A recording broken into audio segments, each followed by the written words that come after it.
Hello दोस्तों, मैं हूं सोनू अग्रवाल। स्वागत है आपका अपने चैनल में, जिसमें मैं क्लास 11 12 में मैथ एंड फिजिक्स के कांसेप्ट्स को आसान तरीके से बताने की कोशिश करता हूं।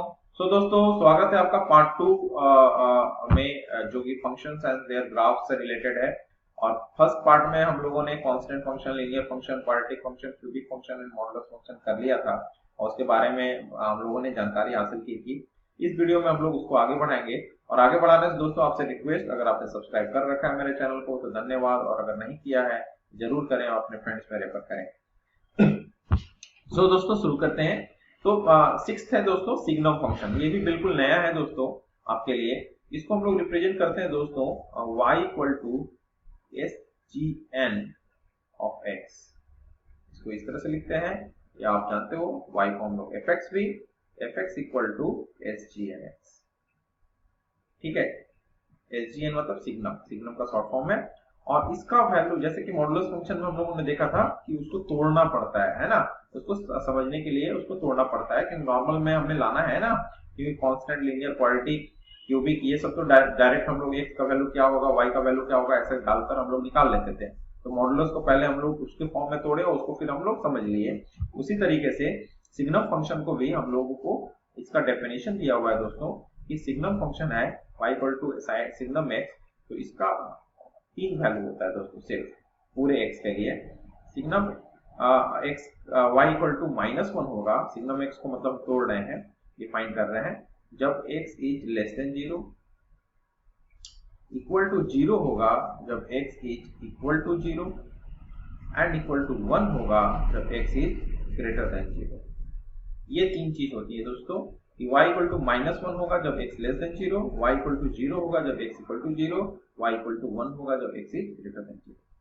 ठीक है, तो ये तीन वैल्यूज ही लेता है पूरे इसमें। यानी कि डोमेन अगर बात करें तो डोमेन तो सिग्नम फंक्शन का, ऑब्वियसली सिग्नम फंक्शन का डोमेन क्या होगा, रियल नंबर।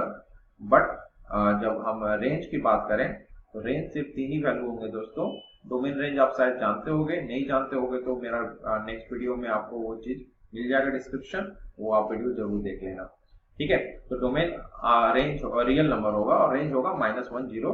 तो रेंज मतलब सेट ऑफ आउटपुट्स बोलते हैं इसको दोस्तों, सेट ऑफ आउटपुट्स। और डोमेन मतलब set of inputs, set of inputs. ठीक है, ये इस तरह से होता है। तो इसका ग्राफ जब बनाने जाएंगे तो यहाँ पे हम लोग बनाते हैं। ठीक है, ये ग्राफ आप देख लो।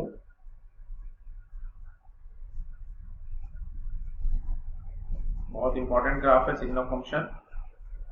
यहाँ पे आप देखें तो आप देखो यहाँ पे y इक्वल टू -1 है जब x लेस देन 0। x जब भी लेस देन 0 है तो -1 पे आपका, सॉरी -1 यहाँ आएगा ना दोस्तों।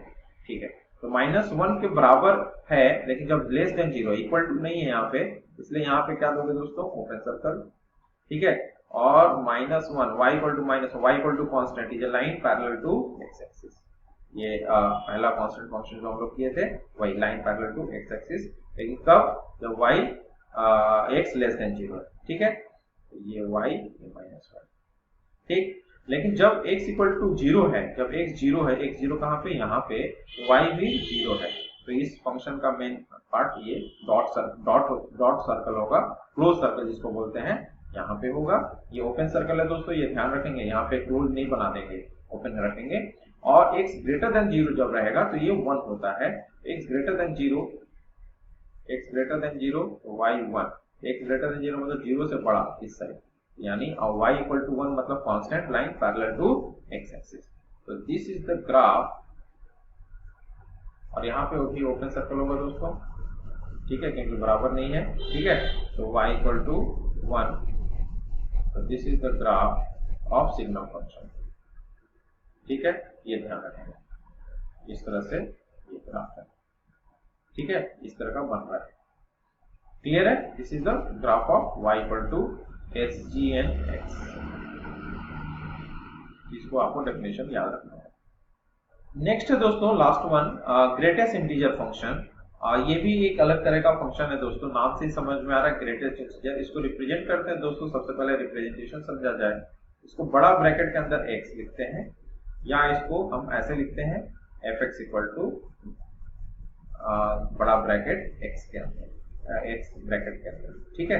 ये बड़ा ब्रैकेट के अंदर अगर कोई इनपुट एक्स को लिखते हैं तो इसको हम लोग बोलते हैं ग्रेटेस्ट इंटीजर फंक्शन, ठीक है। नाम से समझ में आ रहा है दोस्तों, ग्रेटेस्ट इंटीजर। तो ग्रेटेस्ट इंटीजर मतलब जैसे कि आप 0.1 को आप ग्रेटेस्ट इंटीजर के अंदर डालते हो, तो 0.1 को पहुंचने में ग्रेटेस्ट इंटीजर कौन सा आया होगा दोस्तों 0.1 तक पहुंचने में, तो इसका वैल्यू आएगा दोस्तों 0, ठीक है।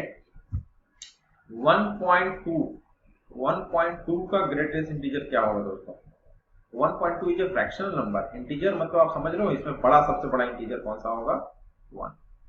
आपको ऐसे पूछ दिया जाए 2.5 से लेके 4.5 तक ग्रेटेस्ट इंटीजर कौन सा होगा दोस्तों, ये माइनस नहीं है दोस्तों, ध्यान रहे। तो आप देखो 2.5 से 3, तो इन 2.5 और 4.5 के बीच में इंटीजर वैल्यू कौन सा आएगा, सबसे पहले आपको ये देखना चाहिए। इंटीजर कौन कौन सा आएगा दोस्तों, 3 आएगा और 4 आएगा। लेकिन 3 और 4 में सबसे बड़ा ग्रेटेस्ट पूछा है, ग्रेटेस्ट कौन सा होगा, तो 4 होगा, इसलिए इसका आंसर 4 हो जाएगा। अब कुछ समझ में आ रहा होगा आपको, थोड़ा सा ये अलग है, इसको आपको समझना चाहिए। जैसे -1.3 दे दिए दोस्तों, -1.3, तो आप हम लोग -1.3 में ग्रेटेस्ट इंटीजर कौन सा होगा दोस्तों, ठीक है। इसमें हो जाएगा दोस्तों -2, ठीक है, क्योंकि निगेटिव साइड से पॉजिटिव साइड हम लोग जाते हैं, इसमें आंसर आएगा इसका -2।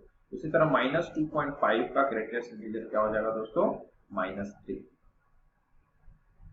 ठीक है। इस तरह से इसका होता है, और इसको हम लोग ग्राफिकली रिप्रेजेंट करने के लिए आप देखो इस तरह से हम लोग करते हैं। देखा जाए बहुत ही सिंपल है, इसको स्टेयर केस फंक्शन भी बोलते हैं, क्योंकि इसका जो ग्राफ बनता है सीढ़ियों जैसा बनता है, इसलिए इसको स्टेयर केस फंक्शन भी बोला जाता है। अभी हम लोग ग्राफ बनाएंगे तो उससे आपको समझ में आ जाएगा। तो आप देखो यहाँ पे कैसे,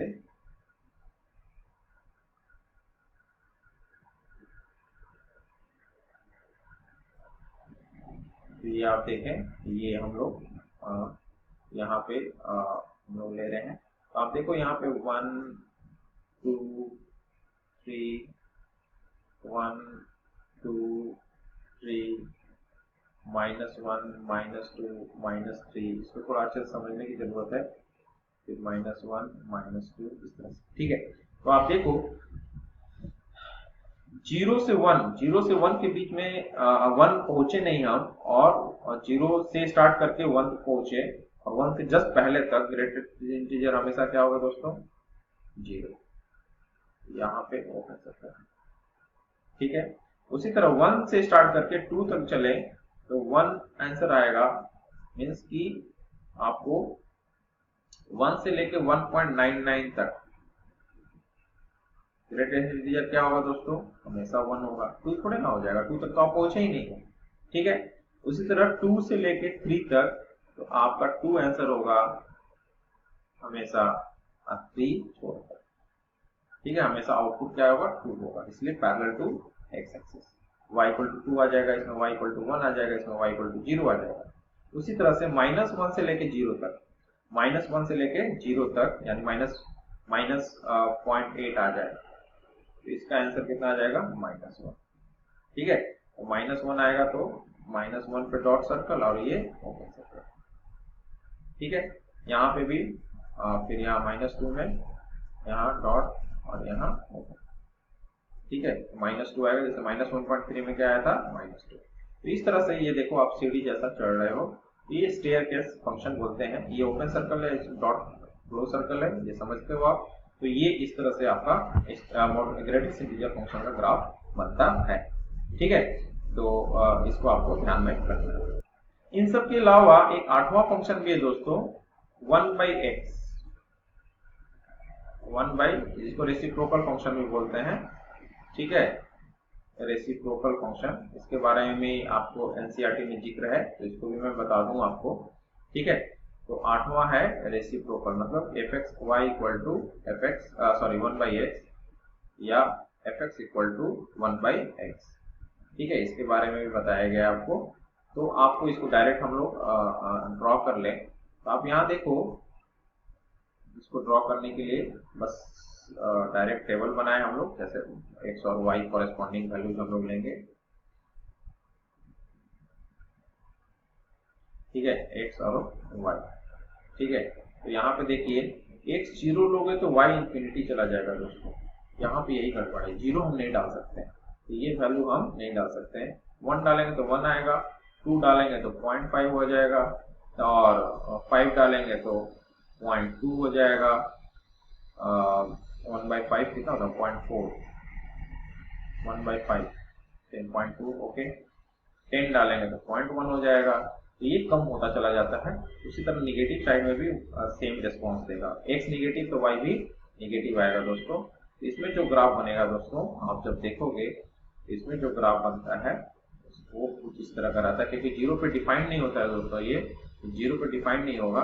x 1 तो y भी 1, यहाँ पे आ जाएगा।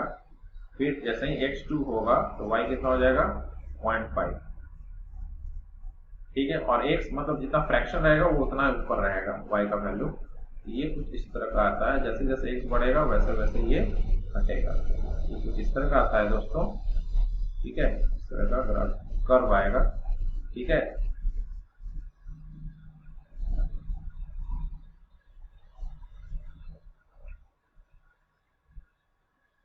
ठीक है, और y को टच नहीं करेगा। उसी तरह यहाँ पे भी x -1 तो y भी -1, तो यहाँ पे इस तरह से आएगा, और जैसे जैसे ये रहेगा तो ये इस तरह से टच करेगा बाहर। तो इस तरह का ग्राफ बनता है। आप एनसीईआरटी बुक को देखकर ग्राफ को समझ लेना, देखकर आप एग्जैक्ट ग्राफ बना लीजिएगा। थोड़ा सा यहाँ पे मुझे कर्व बनाने में प्रॉब्लम हो रही है, बट आप देख लीजिएगा। और ग्राफ कैसे बन रहा है ये चीज समझना ज्यादा जरूरी है, कि कैसे बन रहा है ये समझना, आपको ये समझाने की कोशिश कर रहा हूं मैं। आप सिंपली पॉइंट डालिए, पॉइंट डालकर आप देखो और उसको प्लॉट कर दो आप। तो ऑब्वियसली 5-6 पॉइंट्स प्लॉट करेंगे आप, तो आपको जानकारी हो जाएगी। 0 से ये दूर भागेगा दोनों, ठीक है। तो मिरर इमेज बनता है, जिसका सेंटर क्या हो, mirror image, first quadrant and third quadrant में ग्राफ बनता है।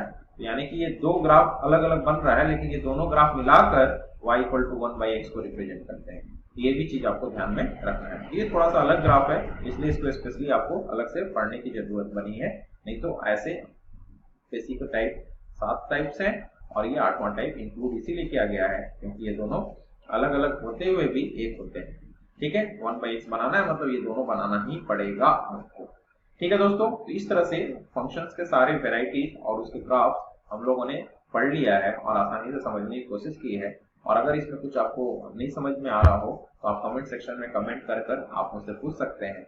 Till next video, thank you for watching. Do subscribe my channel and do refer to your friends. Thank you.